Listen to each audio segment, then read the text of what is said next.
धन से धर्म की, योग से विद्या की, मधुरता से राजा की और अच्छी स्त्रियों से घर की रक्षा होती है।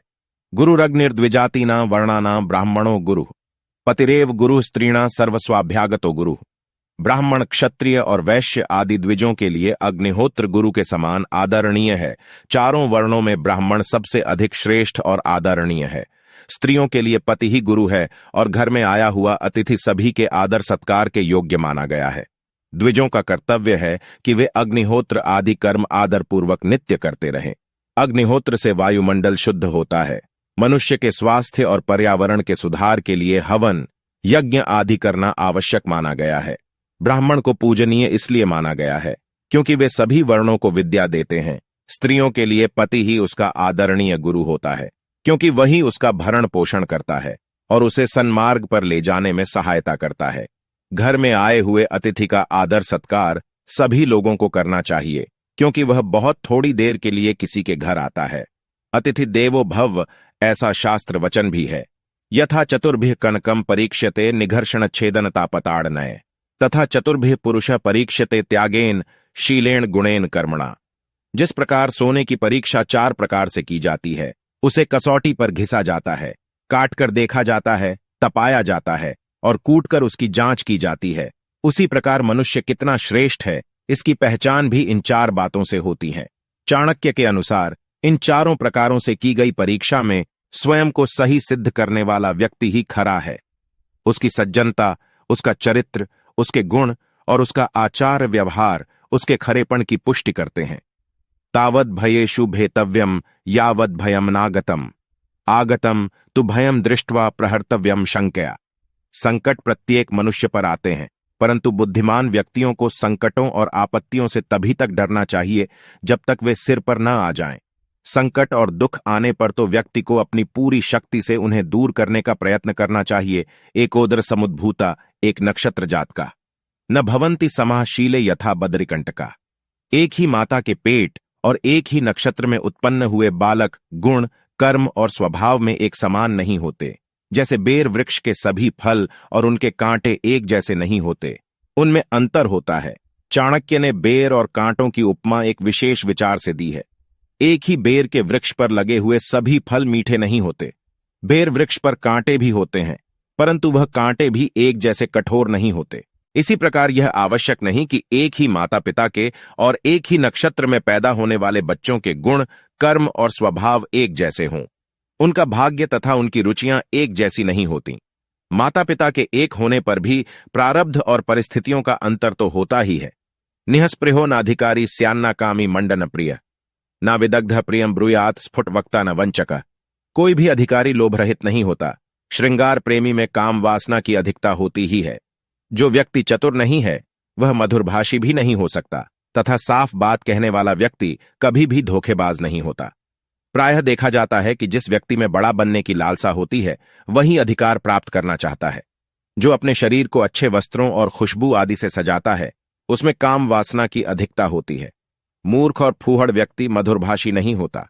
जो व्यक्ति साफ बात कहता है अर्थात स्पष्ट वक्ता होता है वह किसी को धोखा नहीं देता, निर्दोष ही सच बोल सकता है। मूर्खाणा पंडिता द्वेष्य अधनाना महाधना, वारांगना कुलस्त्रीणा सुभगाना च दुर्भगा। मूर्ख विद्वानों से वैर भाव रखते हैं। दरिद्र और निर्धन धनवानों को अपना शत्रु समझते हैं। वेश्याएं कुलीन स्त्रियों से द्वेष भाव रखती हैं और विधवा स्त्रियां सुहागिनों को अपना शत्रु मानती हैं।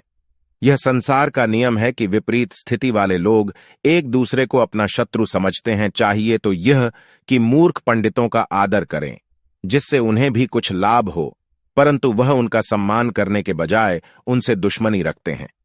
निर्धन और आलसी लोग मानते हैं कि धनी व्यक्ति दूसरों को लूट खसोट कर धनवान होता है, परंतु उन्हें यह ज्ञान नहीं होता कि उन व्यक्तियों ने धन एकत्रित करने में कितना परिश्रम किया है। इतना ही नहीं, उसे संभाल कर रखने के लिए भी एक विशेष प्रकार के धैर्य की आवश्यकता होती है। वेश्याएं भी कुलीन स्त्रियों से द्वेष करती हैं और विधवा स्त्रियां सुहागिनों को दुर्भावना की दृष्टि से देखती है। संकेत है कि अयोग्य और अभावग्रस्त ही द्वेष करते हैं। आलस्योपहता विद्या पर हस्तगता स्त्रिय, अल्प बीजम हतम क्षेत्रम हतम सैन्य मनायकम। आलस्य के कारण विद्या नष्ट हो जाती है। दूसरे के हाथ में गई हुई स्त्रियां नष्ट हो जाती हैं। कम बीज डालने से खेत बेकार हो जाता है और सेनापति के मारे जाने पर सेना नष्ट हो जाती है। इसका भाव यह है कि विद्या की प्राप्ति और उसकी वृद्धि के लिए व्यक्ति को आलस्य का त्याग कर देना चाहिए। आलसी किसी गुण को प्राप्त नहीं कर सकता। दूसरे के पास जाने वाली स्त्री का धर्म नष्ट हो जाता है, अर्थात किसी दूसरे के अधिकार में जाने पर स्त्री का सतीत्व कायम नहीं रह पाता। यदि खेत में बीज बोते समय कंजूसी की जाएगी और बीज कम डाला जाएगा तो अच्छी फसल नहीं हो सकेगी। सेना का बल सेनापति से ही स्थिर रहता है। जब सेनापति मारा जाता है तो सेना का हार जाना स्वाभाविक ही है। अभ्यासात् धार्यते विद्या कुलम शीलेन धार्यते, गुणेन झायते त्वार्यः कोपो नेत्रेण गम्यते। विद्या की प्राप्ति निरंतर अभ्यास से होती है। अभ्यास से ही विद्या फलवती होती है। उत्तम गुण और स्वभाव से ही कुल का गौरव और यश स्थिर रहता है। श्रेष्ठ पुरुष की पहचान सद्गुणों से होती है। मनुष्य की आंखें देखकर क्रोध का ज्ञान हो जाता है। 8. जिन व्यक्तियों को उत्तम विद्या प्राप्त करनी है वे निरंतर प्रयत्न करते हैं। वे यदि बार बार अभ्यास न करें तो विद्या की प्राप्ति असंभव होती है। किसी कुल का स्थिर होना, उसका यश फैलना, उसका प्रसिद्ध होना, गौरव की दृष्टि से देखा जाना आदि उसके उत्तम गुण, कर्म और स्वभाव के कारण ही होता है। यदि गुण, कर्म और स्वभाव श्रेष्ठ नहीं होंगे तो कुल का गौरव नहीं बढ़ सकता। इसी प्रकार श्रेष्ठ व्यक्ति की पहचान उसके अच्छे गुणों के कारण होती है। किसी व्यक्ति के क्रोधित होने का ज्ञान उसकी आंखें देखकर हो जाता है, क्योंकि क्रोध के कारण व्यक्ति की आंखें लाल हो जाती हैं। वित्तेन रक्ष्यते धर्मो विद्या योगेन रक्ष्यते, मृदुना रक्ष्यते भूपः सत्स्त्रिया रक्ष्यते गृहम्। धन से धर्म की रक्षा की जाती है। विद्या को योग के द्वारा बचाया जा सकता है। मधुरता के कारण राजा को बचाया जा सकता है और अच्छी स्त्रियां घर की रक्षक होती हैं। धर्म की रक्षा के लिए भी धन की आवश्यकता होती है। धर्म कर्म भी धन के द्वारा ही संपन्न हो सकता है। दूसरों का उपकार करना, दान देना, मंदिर आदि का निर्माण आदि कार्य धर्म माने जाते हैं। विद्या को स्थिर रखने के लिए चतुरतापूर्वक उसका अभ्यास करने की आवश्यकता होती है। इसलिए कहा गया है कि विद्या योगेन रक्ष्यते। राजा की रक्षा उसके मधुर व्यवहार के कारण ही होती है। यदि शासक क्रूर हो जाए तो प्रजा विद्रोह कर सकती है। इसलिए राजा का कर्तव्य है कि वह मधुर और उदार व्यवहार से अपना राज्य नष्ट होने से बचाता रहे। राजा को अपनी प्रजा के प्रति व्यवहार दयालुतापूर्ण होना ही चाहिए। जब तक स्त्रियों को अपने सतीत्व का ध्यान रहता है, उनके मन में अपने परिवार की प्रतिष्ठा सर्वोपरि रहती है, तब तक घर बचा रहता है, अर्थात परिवार नष्ट नहीं होता। परंतु जब वे अपने शील और सतीत्व का परित्याग कर देती हैं तो वह घर नष्ट होता है। अन्यथा वेद पांडित्यम शास्त्रमाचारमन्यथा, अन्यथा कुवचः शांतम लोकाः क्लिश्यन्ति चान्यथा। विद्वान व्यक्ति के पांडित्य की निंदा करने वाले, शास्त्रों द्वारा कहे गए श्रेष्ठ आचरण को व्यर्थ बताने वाले, धीर, गंभीर और शांत रहने वाले व्यक्ति को ढोंगी और पाखंडी बताने वाले लोग हमेशा दुख उठाते हैं। इस परनिंदा रूप कार्य से कोई लाभ नहीं होता है। बहुत से लोग अपने स्वभाव के कारण विद्वान पंडितों की विद्वत्ता को व्यर्थ बताते हैं, उनकी निंदा करते हैं। शास्त्रों में बताए गए नियमों के अनुसार आचरण करने वाले व्यक्ति को भी वे व्यर्थ का आचरण करने वाला बताते हैं। विद्वानों को ढोंगी और शास्त्रों को कल्पित बताते हैं। ऐसा करते हुए वे विद्वानों या शास्त्रों की सार्थकता को तो नकार नहीं पाते, अपितु लाभ से वंचित हो जाते हैं जो उन्हें मिल सकता था। शांत और चुपचाप रहने वाले की चुप्पी को मूर्खों की भाषा में कमजोरी ही माना जाता है। विद्वान, श्रेष्ठ आचरण करने वाले, धीर, गंभीर और शुद्ध व्यक्ति का निंदा से कुछ भी नहीं बिगड़ता। हाँ, निंदक सदैव दुखी रहते हैं। यदि कोई नदी का जल नहीं पीता तो उससे नदी का क्या घटता है। दारिद्र्य नाशनम दानम शीलम दुर्गति नाशनम, अज्ञान नाशिनी प्रज्ञा भावना भय नाशिनी। दान देने से दरिद्रता नष्ट होती है, अच्छे आचरण से कष्ट दूर होते हैं, मनुष्य की दुर्गति समाप्त होती है, बुद्धि से अज्ञान नष्ट होता है अर्थात मूर्खता नष्ट होती है, और ईश्वर की भक्ति से भय दूर होता है। आचार्य चाणक्य कहते हैं कि दान देने से दरिद्रता नष्ट होती है। अनेक शास्त्रों और संतों ने भी कहा है कि दान दिए धन ना घटे। यदि मन के साथ इसे जोड़ा जाए तो यह कथन और भी स्पष्ट हो जाता है, क्योंकि धनी भी मन से दरिद्र हो सकता है और निर्धन भी श्रीमान। व्यक्ति अच्छे गुणों, नम्र व्यवहार और सुशीलता के कारण अपने कष्ट दूर करता है, क्योंकि सभी व्यक्ति सद्गुणी और सुशील व्यक्ति को आगे बढ़ाने की इच्छा रखते हैं। प्रभु सबकी सहायता करने वाला है। जो व्यक्ति नित्य नियम से ईश्वर की प्रार्थना करते हैं वे सदैव दुर्गुणों से बचे रहते हैं। उन्हें न तो किसी व्यक्ति से डरने की आवश्यकता होती है और न ही वे संकटों के आने पर भयभीत होते हैं। नास्ति काम समो व्याधिर्नास्ति मोह समो रिपुः नास्ति कोप समो वह निर्नास्ति ज्ञानात् परम सुखम। काम वासना के समान कोई रोग नहीं, मोह से बड़ा कोई शत्रु नहीं, क्रोध जैसी कोई आग नहीं और ज्ञान से बढ़कर इस संसार में सुख देने वाली कोई वस्तु नहीं। अधिक काम वासना में लिप्त रहने वाला व्यक्ति शक्तिहीन होकर अनेक रोगों का शिकार हो जाता है। वह काम वासना की पूर्ति के लिए रोगी से संबंध बनाकर किसी रोग की गिरफ्त में भी आ सकता है। व्यक्ति का क्रोध उसके लिए आग का काम करता है, उसका अपना क्रोध उसे जला डालता है। ज्ञान से बढ़कर संसार में सुख देने वाली कोई भी वस्तु नहीं है।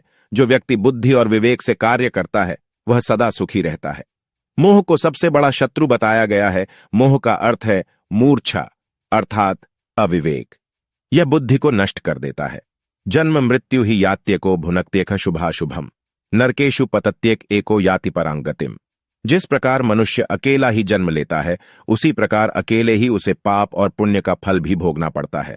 अकेले ही अनेक प्रकार के कष्ट भोगने पड़ते हैं अर्थात अकेले ही उसे नरक का दुख उठाना पड़ता है और अकेला ही वह मोक्ष को प्राप्त होता है।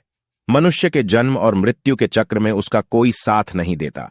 वह जब जन्म लेता है तब भी अकेला होता है, जब उसकी मृत्यु होती है तब भी वह अकेला होता है। अतः बार बार जन्म लेने और मरने के चक्र में मनुष्य को अकेले ही भागीदारी करनी होती है। वर्टिकल बार चाणक्य ने मनुष्य के अकेले ही नरक में जाने की बात कही है। नरक और कुछ नहीं है, मनुष्य द्वारा भोगे जाने वाले कष्टों का ही नाम है। व्यक्ति अकेला ही इस कष्ट को भोगने के लिए मजबूर होता है। उसके कष्ट में सहानुभूति तो जताई जा सकती है, परंतु उसका कष्ट बांटा नहीं जा सकता। यदि वह अच्छे कार्य करता है तो इसी जन्म में जीवन मुक्त की स्थिति को प्राप्त कर लेता है। आचार्य चाणक्य ने यहां संकेत दिया है कि सब अकेले ही करना है, इसलिए उत्तरदायित्व को निभाने के लिए हमेशा तैयार रहना चाहिए। दूसरों की ओर क्यों देखना, दूसरों का सहारा लेने की आदत से मुक्त हों, यही श्रेयस्कर है। तृणम ब्रह्मविदः स्वर्गस्तृणम शूरस्य जीवितम जिताशस्य तृणम नारी निःस्पृहस्य तृणम जगत। जिसे ब्रह्म ज्ञान है उसके लिए स्वर्ग तिनके के समान अर्थात तुच्छ है। शूरवीर के लिए जीवन तिनके के समान होता है। जितेंद्रिय अर्थात संयमी व्यक्ति के लिए स्त्री भोग पदार्थ तिनके के समान होती है और इच्छा रहित मनुष्यों के लिए सारा संसार ही तिनके के समान है। जिसे ब्रह्म ज्ञान है उसके लिए स्वर्ग का कोई महत्व नहीं, क्योंकि वह जानता है कि स्वर्ग के सुख भी क्षणिक हैं। शूरवीर व्यक्ति जीवन की बलि देने से नहीं डरता, उसके लिए अपना जीवन एक तिनके के समान है। उसे अपने जीवन में किसी से भय नहीं होता। जिस व्यक्ति ने इंद्रियों को अपने वश में किया है उसे नारी अपने वश में नहीं कर सकती। यहां नारी शब्द का अर्थ है सभी भोग पदार्थ, नारी तो उसका प्रतीक मात्र है। इसी प्रकार इच्छा रहित व्यक्ति के लिए सारा संसार तिनके के समान होता है, क्योंकि उसकी किसी वस्तु में आसक्ति नहीं होती। आसक्ति ही व्यक्ति या वस्तु को मूल्य प्रदान करती है। विद्या मित्रम प्रवासेषु भार्या मित्रम गृहेषु च व्याधितस्य औषधम मित्रम धर्मो मित्रम मृतस्य च। विदेश में विद्या ही मनुष्य की सच्ची मित्र होती है। घर में अच्छे स्वभाव वाली और गुणवती पत्नी ही मनुष्य की सबसे अच्छी मित्र होती है। रोगी व्यक्ति की मित्र दवाई है और जो मनुष्य मर चुका है उसका धर्म कर्म ही उसका मित्र होता है। मित्र की परिभाषा करते हुए कहा गया है, जो सदैव अपने मित्र का हित चिंतन करे तथा विपत्ति में साथ न छोड़े वही सच्चा मित्र होता है। इस संदर्भ में विद्या, गुणी पत्नी, औषधि और धर्म को देखने की आवश्यकता है। ये चारों मित्र की तरह हित करते हैं। धर्म की श्रेष्ठता की ओर भी आचार्य ने संकेत किया है, क्योंकि जब सब साथ छोड़ जाते हैं उस समय धर्म ही मृतात्मा को सद्गति देता है, उसके मोक्ष का कारण बनता है। वृथा वृष्टि समुद्रेषु वृथा तृप्तेषु भोजनम वृथा दानम धनाढ्येषु वृथा दीपो दिवापिच। समुद्र में बारिश होना, भोजन से तृप्त हुए मनुष्य को फिर से भोजन कराना, धनी लोगों को दान देना और दिन में दीपक जलाना आदि बातें व्यर्थ और निरर्थक होती हैं। नास्ति मेघ समम तोयन नास्ति छात्म समम बलम नास्ति चक्षु समम तेजो नास्ति धान्य समम प्रियम। बादल के जल जैसा दूसरा कोई जल शुद्ध नहीं, आत्मबल के समान दूसरा कोई बल नहीं, नेत्र ज्योति के समान दूसरी कोई ज्योति नहीं और अन्न के समान दूसरा कोई प्रिय पदार्थ नहीं होता। मेघ के जल को सबसे अधिक पवित्र इसलिए माना जाता है कि वह स्वास्थ्यवर्धक होता है। जिस व्यक्ति में आत्मा का बल है अर्थात जो स्वयं पर विश्वास करता है, उसमें सभी प्रकार के बलों का सहज रूप में समावेश हो जाता है। आत्मबल क्या शरीर और इंद्रियों के बल से बढ़कर नहीं है। चाणक्य ने नेत्र की ज्योति को सबसे अधिक उपयोगी माना है, क्योंकि नेत्र की ज्योति के बिना मनुष्य के लिए सारा संसार अंधकारमय होता है। अन्न को मनुष्य के लिए सबसे अधिक प्रिय पदार्थ कहा गया है, क्योंकि जब तक अन्न नहीं मिलता तब तक शरीर मन आदि अपना अपना कार्य नहीं कर सकते। प्राणियों के अन्नमय कोश अर्थात शरीर की पुष्टि तो अन्न से ही होती है। अधना धन मिच्छन्ति वाचम चैव चतुष्पदा, मानवाः स्वर्ग मिच्छन्ति मोक्ष मिच्छन्ति देवता। धनहीन व्यक्ति और अधिक धन पाना चाहता है। चौपाए अर्थात 4 पैर वाले पशु चाहते हैं कि वे बोल सकें। मनुष्य स्वर्ग चाहता है और देवता मोक्ष की कामना करते हैं। व्यक्ति हर समय चाहता है कि उसे धन की प्राप्ति हो, परंतु उसे यह पता ही नहीं होता कि उसके लिए लगातार श्रम करना पड़ता है। पशुवाणी चाहते हैं ताकि वे अपने मन की बात किसी दूसरे से कर सकें। मनुष्य यह भी चाहता है कि उसे स्वर्ग मिले। देवता और विद्वान व्यक्ति इस जीवन से मुक्त होने की कामना करते, इसलिए वह जीवन में ऐसे कार्य करते हैं जिनसे जीवन मरण के बंधन से मुक्त होकर मोक्ष की प्राप्ति होती है। प्राणी मात्र का यह स्वभाव है कि जिसके पास जो नहीं है वह उसकी कामना करता है। सत्येन धार्यते पृथ्वी सत्येन तपते रविः, सत्येन वाति वायुश्च सर्वम सत्य प्रतिष्ठितम। सत्य के कारण पृथ्वी स्थिर है। सूर्य भी सत्य के बल से प्रकाश देता है। सत्य से ही वायु बहती है। सब सत्य में ही स्थिर है। सत्य का आधार ब्रह्म है। पृथ्वी अथवा यह संसार सत्य के कारण ही टिका हुआ है। इसी सत्य और ब्रह्म से सूर्य का प्रकाश सारे संसार में फैलता है। सत्य अथवा प्रभु की शक्ति से ही इस संसार में वायु का संचार होता है। इस प्रकार सभी कुछ सत्य अथवा ब्रह्म में स्थित है। चला लक्ष्मीश्चला प्राणाश्चलम जीवित यौवनम, चला चले च संसारे धर्म एको ही निश्चल।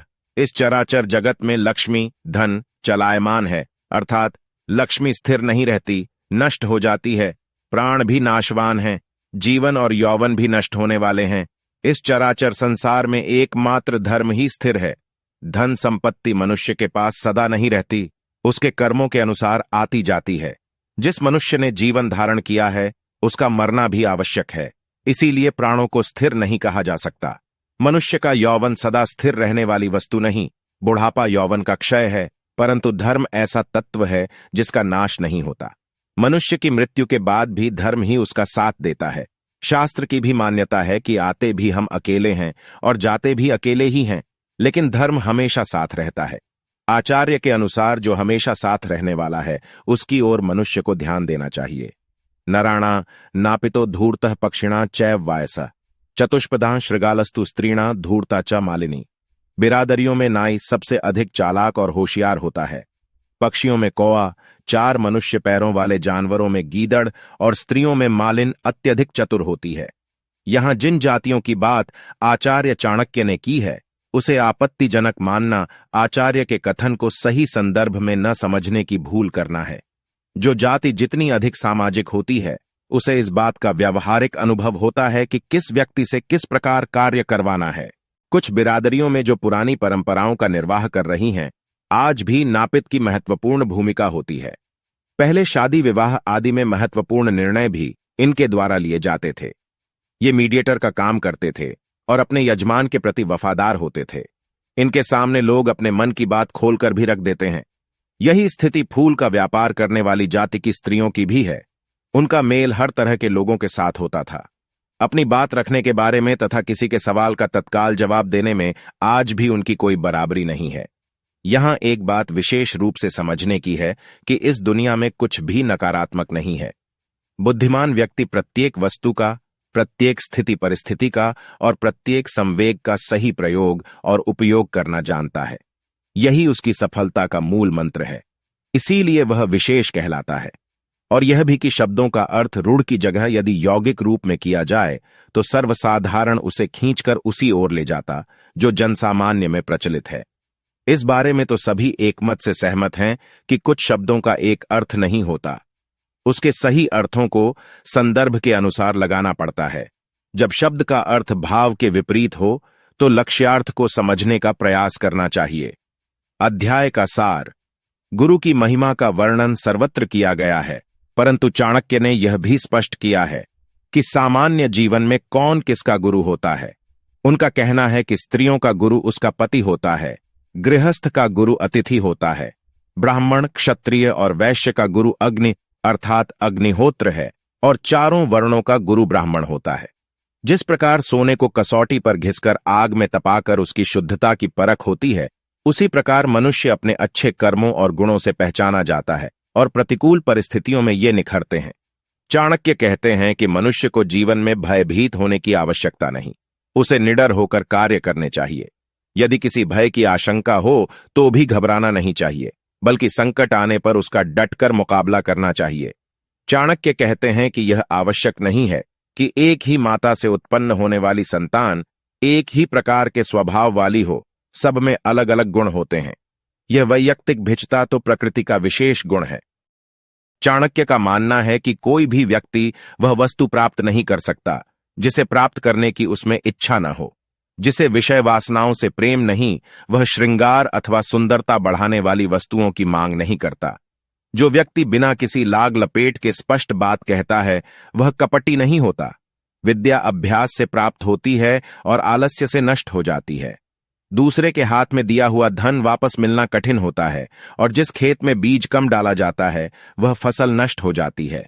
चाणक्य कहते हैं कि दान देने से धन घटता नहीं, वरन दानदाता की दरिद्रता समाप्त होती है। सद्बुद्धि द्वारा मूर्खता नष्ट होती है और मन में सकारात्मक विचारों से भय समाप्त हो जाते हैं। मनुष्य में अनेक ऐसे दोष होते हैं जिनसे उसे अनेक कष्ट उठाने पड़ते हैं। चाणक्य कहते हैं कि काम वासना से बढ़कर कोई दूसरा रोग नहीं, मोह और क्रोध के समान स्वयं को नष्ट करने वाला कोई शत्रु नहीं। चाणक्य का कहना है कि क्रोध व्यक्ति को हर समय जलाता रहता है।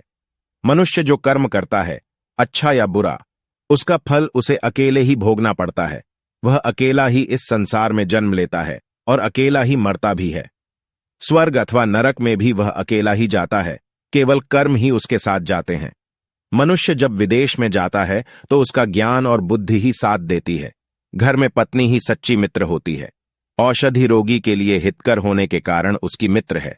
मृत्यु के बाद जब संसार की कोई वस्तु या व्यक्ति मनुष्य का साथ नहीं देता, उस समय धर्म ही व्यक्ति का मित्र होता है। चाणक्य का कहना है कि वर्षा के जल से श्रेष्ठ दूसरा जल नहीं और व्यक्ति का आत्मबल ही उसका सबसे बड़ा बल है। मनुष्य का तेज उसकी आंखें हैं और उसकी सबसे प्रिय वस्तु है अन्न। संसार में कोई भी अपनी स्थिति से संतुष्ट नहीं है। जो पास में नहीं है, उसी की चाह प्रत्येक व्यक्ति करता है। निर्धन धन चाहता है, पशु वाणी चाहते हैं। मनुष्य स्वर्ग की ओर देवत्व को प्राप्त जीव मोक्ष की कामना करते हैं। आचार्य यहां संकेत दे रहे हैं कि देवता भी असुरक्षित हैं। उन्हें भी पुण्य समाप्ति के बाद मृत्युलोक में आना पड़ता है, इसीलिए वे देवयोनि से भी मुक्त होना चाहते हैं। सत्य की महत्ता बताते हुए चाणक्य कहते हैं कि सत्य के कारण ही दुनिया के समस्त कार्य व्यापार चल रहे हैं। लक्ष्मी, मनुष्य के प्राण और यह संसार सभी नश्वर हैं। केवल धर्म ही शाश्वत है, अर्थात मनुष्य को अपनी रुचि धर्म में रखनी चाहिए।